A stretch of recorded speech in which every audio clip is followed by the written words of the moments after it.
আপনার কবরের ভিতরে বৃষ্টির পানি এমন ভাবে ঢুকতেছে, একটা দিন খবর নিলাম না যে পানিতে ভরপুর হয়ে গেছে। কবরে দেওয়ার পর 3 দিন পরে নাকটা পচে যায়, 6 দিন পরে হাতের নখগুলো উঠে যায়, 9 দিন পরে মাথার চুলগুলো খুলে পড়ে যায়, 17 দিন পরে পেটটা ফেটে যায়। একের পর এক যাইতে যাইতে আপনার দেহের গোশতগুলো হাড্ডি থেকে আলাদা হয়ে যায়।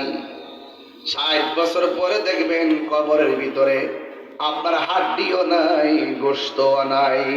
আপনারা জবান খুলে বলেন, এত সুন্দর মায়ার দেহটা মিশাইয়া দিছে কে? আবার খবর নিয়ে দেখেন বাবা শাহজালাল 700 বছর হয়ে গেল, মানুষের গোশত মাটি পোকা খেয়ে ফেলে, আবার মানুষের গায়ের ভিতরে মাটিও টাচ করে না। 100 বছর না 500 বছর না,